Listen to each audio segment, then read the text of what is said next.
ये सलाह यहाँ पर निकल कर आएगी। हफ्ते की शुरुआत बड़ी इंटरेस्टिंग हुई। हमारे साथ जुड़े मार्केट एक्सपर्ट, तो करें शो में स्वागत। सबसे पहले हमारे साथ जुड़ रहे हैं wavestrategy.com के आशीष कयाल, सैमको सिक्योरिटीज़ के ओम मेहरा और जेएम फाइनेंशियल के तेजस शाह हमारे साथ। आप तीनों को नमस्कार, शो में स्वागत है। आपसे बात करें विस्तार से, इससे पहले अब तक की यानी कल 3:30 बजे तक की परफॉर्मेंस आपकी स्क्रीन पर समझ में आएगा कि क्या एक्शन यहाँ पर देखने को मिला। आपके पोर्टफोलियो में जो आइडियाज जोड़े गए थे, देखिए इंपल्सिव ट्रेड से बचे। आशीष कयाल जी 1% की तेजी आ गई। ओम मेहरा जी के पोर्टफोलियो में 9% का डेंट है। थोड़ी देर में अपडेटेड परफॉर्मेंस आएगी। आई होप कल की रिकवरी के बाद आज थोड़ा सा यहाँ पर पोर्टफोलियो में सुधार नजर आए।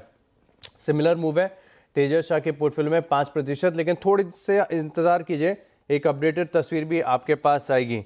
अब समझ लेते हैं कि क्या एक्शन यहाँ पर देखने को मिल सकता है। आशीष कयाल जी, पहले आपके पोर्टफोलियो पर नज़र डालते हैं। क्या है आपके पोर्टफोलियो में और कितने शेयरों को ऐड करने का विकल्प है।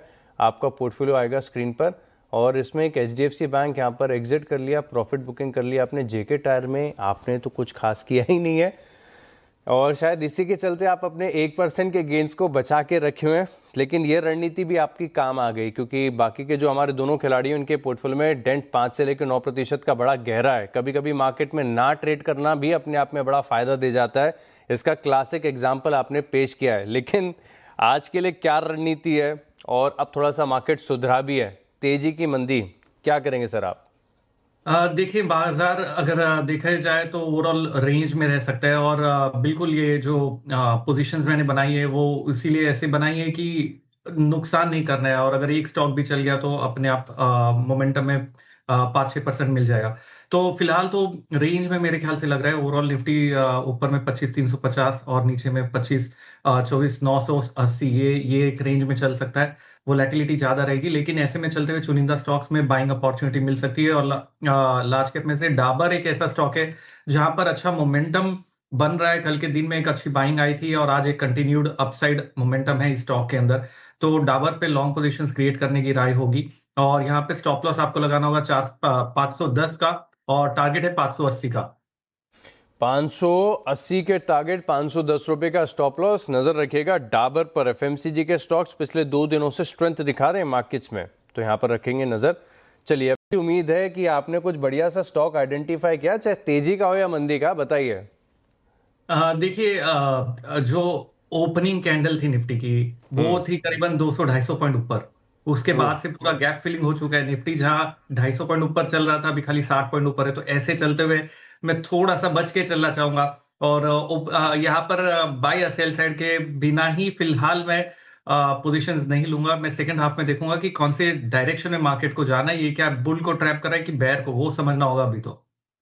तो कोई लेकिन स्टॉक रडार पर रखा है अपने ट्रेड के लिहाज से, जिससे आप क्लोजली सही लेवल का वेट कर रहे हो? हाँ, JK टायर है। अगर आप देखें JK टायर का डेली चार्ट पे बहुत जबरदस्त ब्रेकआउट आया था।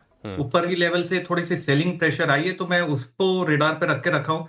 यहाँ पर गुंजाइश है कि अगर ये वापस से 525 का आंकड़ा निकालता है तो अच्छा मोमेंटम पॉजिटिव साइड पे मिल सकता है। कल के दिन भी पॉजिटिव ही था, लेकिन एक रेजिस्टेंस को ब्रेक करने का वेट कर रहा हूँ। रेजिस्टेंस ब्रेक हो गया तब इसको जोड़ेंगे। JK टायर फिलहाल 2% की तेजी दिखा रहा है, यहाँ पर आप रखेगा खास फोकस चाहिए, क्योंकि बढ़िया तेजी आ रही है, टिका हुआ भी है स्टॉक। तो आशीष कयाल जी, चार्ट देखकर बताइए, डॉक्टर रेड्डीज क्या लग रहा है, और बढ़ सकता है यहाँ से? हाँ, देखिए, ओवरऑल डॉक्टर रेड्डी देखिए तो एक लोअर ट्रेंड लाइन सपोर्ट से बाउंस बैक हुआ है। इसने एक फॉल्स ब्रेक भी किया था, 1180 के नीचे गया, ट्रैप किया और रिवर्स हुआ है। तो यहाँ पे शॉर्ट कवरिंग अभी और भी बन सकती है और गुंजाइश है कि स्टॉक करीबन 1270 लेवल तक ऊपर में जा सकता है। तो यहाँ लॉन्ग पोजीशंस क्रिएट की जा सकती है। स्टॉप लॉस आपको लगाना होगा 1190 का और 1270 के टारगेट के लिए यहाँ पर देखा जा सकता है।